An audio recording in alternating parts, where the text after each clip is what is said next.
students, welcome you all in the second part of the video, how to concentrate on your studies for longer time. In this video, I am going to share with you next 6 tips or ways by using which you can study for longer time. But before going to next tip, we just take a quick review on first 5 tips which I had shared with you in part 1 of the video. Tip number 1, to know your purpose. Tip number 2, dream big but start with a small plan. Tip number 3, place for your study. Tip number 4, regular basis consistency. And tip number 5, beware of disturbing elements. अगर आपने part 1 नहीं देखा इस video का तो ऊपर जो आई button आ रहा है उस पर आप क्लिक करके पार्ट 1 भी कम्प्लीटली देख सकते हैं, जिसको हमने बहुत अच्छे से ये 5 टिप्स को अच्छे से एक्सप्लेन किया है, जिनका यूज़ आप अच्छे से कर सकते हैं अगर आप वीडियो देख ले तो. Now come to the point. Tip number 6, change your place for study. If you feel sleepy or laziness during study time of a particular subject and decided time for that subject is not over. So one option is there which work is to change your place. जब हम ज़्यादा देर के लिए पढ़ाई करने बैठते हैं तब हमेशा इस तरह होता है, बहुत सारों को होता है कि लेजीनेस आता है या फिर नींद आनी शुरू हो जाती है. ऐसे में आप ये ऑप्शन को यूज़ कर सकते हैं, change your place for study. You can go another quiet place. By changing place for some time, refresh your mind to start again with nice mood. Studying doesn't always have to take place in your room or university library. They may be more convenient, but researchers shown that a new environment and a change could promote better memory recall. Don't try to study on your bed. आपको place change करना है कुछ देर के लिए for some time, लेकिन change करने के टाइम पर आपने लोकेशन और पोजीशन का भी ख्याल रखना है. जैसे don't try to study on your bed. Bed पर जाने के बाद ऑटोमेटिकली आपके ब्रेन को मैसेज मिलेगा कि आप रेस्ट करना चाहते हैं और जो आपका स्लीपीनेस है वो बढ़ जाएगा. तो बेड पर जाने से अवॉइड करें. अगर आप बेड पर पढ़ने के लिए जाते हैं so after some time your position should be like this. Next, don't try to study in front of TV. कुछ स्टूडेंट्स को ऐसा लगता है कि स्लीपीनेस को दूर करने के लिए थोड़ी देर हम टीवी के सामने बैठ जाते हैं, भले ही हमें बुक्स लेकर बैठना पड़े, पढ़ाई भी चलेगी और हम इंजॉयमेंट भी कर लेंगे. लेकिन इस तरह नहीं हो सकता. हम कई काम 2 to 3 वर्क्स हम एक साथ करने की कोशिश करते हैं और करते भी हैं कई मरतबा, लेकिन हमारे ब्रेन की एक हैबिट है फुल कंसंट्रेशन के साथ कोई भी एक ही काम वो परफेक्ट तरीके से कर सकता है. भले ही हमारे 2 या 3 काम कंप्लीट हो जाते हैं एट अ टाइम, लेकिन परफेक्शन के साथ कभी भी एक ही काम हो सकता है. इसीलिए ये दोनों बातों का आपने ख्याल में रखना है. Change your place for study but don't try to study on your bed and don't try to study in front of TV. Now tip number 7, find your own way. Students, nobody in ourself is same to another one. Means you have find out your own way, what motivate you, which way give you more understanding approach, by using which way or method you learn more in less time. Okay, if any of your friend or ex-topper studying at night time or learn any topic by walk, so it will not necessary to you to follow the same. आपने interviews वगैरह में सुना होगा, toppers के बारे में सुना होगा, उनके मुंह से सुना होगा, उनके इंटरव्यूज़ से सुना होगा कि उनके पढ़ाई का मेथड कैसा था या कौन सा मेथड वो ज़्यादातर फॉलो करते थे. तो ये ज़रूरी नहीं है कि वो जो मेथड फॉलो करते थे सेम टू सेम आपने वैसे ही फॉलो करना है. आपने हिंट्स लेना है अदर स्टूडेंट्स से, लेकिन आपको एग्जैक्टली वही सेम करना है ये ज़रूरी नहीं है. Don't copy anyone blindly. Find your own way, choose your own time and way when you grasp very fast, when you understand quickly. Some toppers says that, and how you understand quickly. Some toppers says that they learn fast when they revise topic by writing it in detail. And some toppers says when they taught or explain the topic in alone to their self, they learn quickly.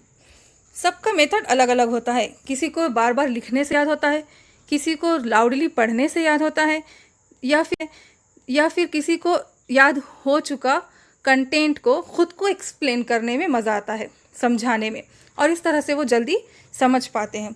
तो आपको आपका method खुद choose करना है। आपको hint लेना है दूसरों से, लेकिन आपको खुद ऑब्जर्व करना होगा, अपने आप को आपने इवेलुएट करना होगा कि आपको कब या कौन से मेथड में, कौन से टाइम में और कौन से मेथड को यूज़ करके जल्दी आपको याद हो जाता है, समझ में आ जाते हैं concepts.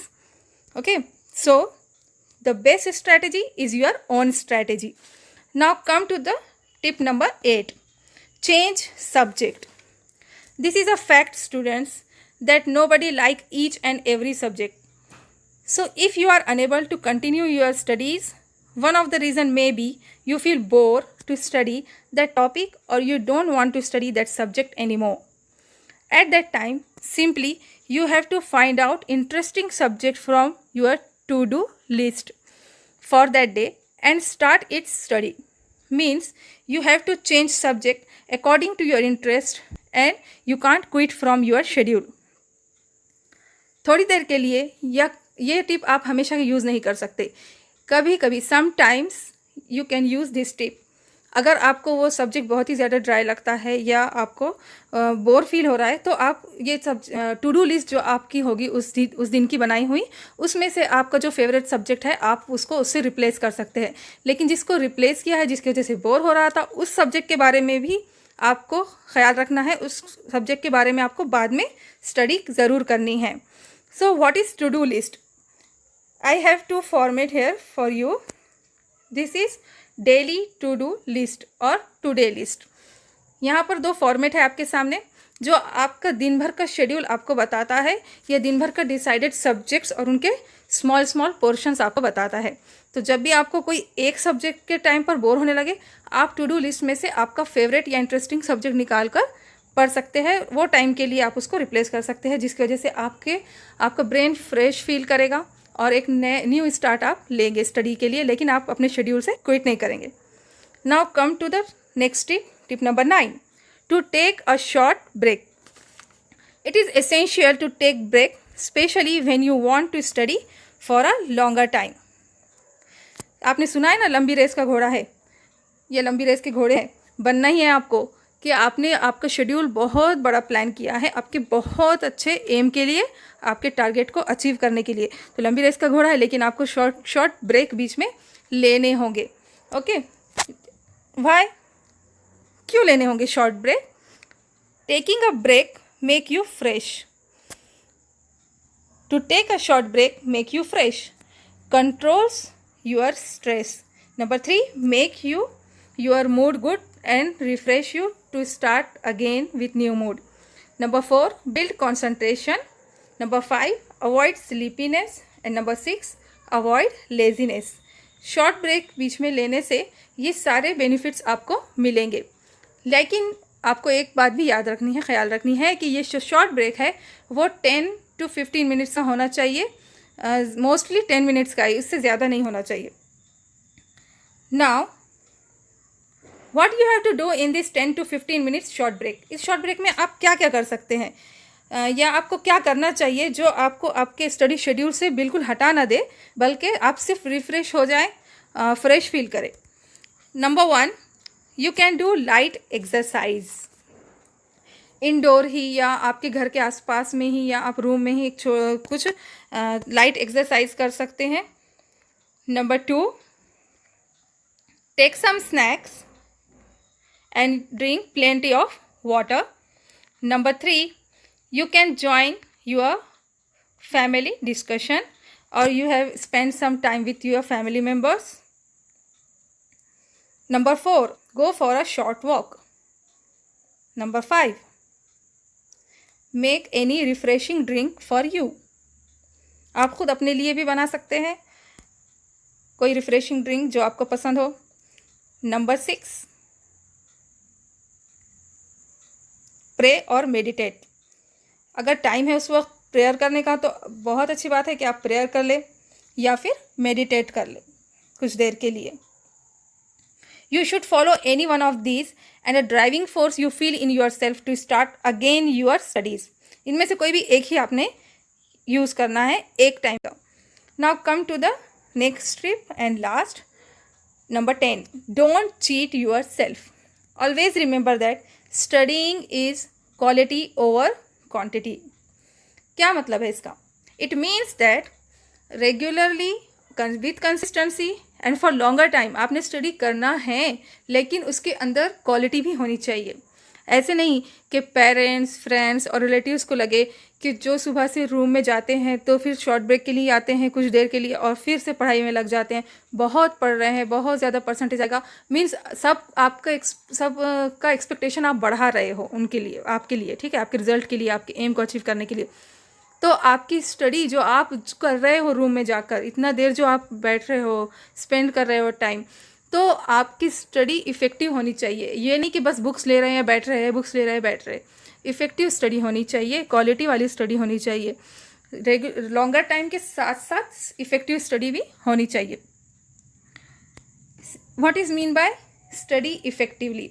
Studying effectively is much more beneficial with studying for a longer time. Longer time भी होना चाहिए स्टडी और इफ़ेक्टिव भी होनी चाहिए. अगर इफ़ेक्टिव नहीं कर पा रहे हैं आप स्टडी, इसका मतलब आप चीट कर रहे हैं खुद को और हमसे जुड़े हुए लोगों को भी, जो आप पर बहुत ज़्यादा ट्रस्ट करते हैं, फेथ करते हैं और वो समझ रहे हैं कि आप बहुत ज़्यादा स्टडी कर रहे हो.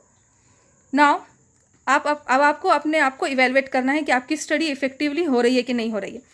तो किस तरह से आप इवेलुएट करेंगे? इस चार्ट के थ्रू, ठीक है. Number 1, effective reading. जब आप पढ़ाई के लिए बैठ रहे हो तो आपकी रीडिंग इफ़ेक्टिव होनी चाहिए, मतलब पूरे कंसंट्रेशन के साथ आप रीडिंग कर रहे हो.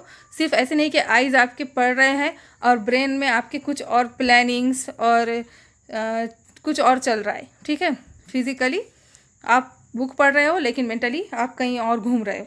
इस तरह नहीं होना चाहिए. With full concentration you have to read your topic.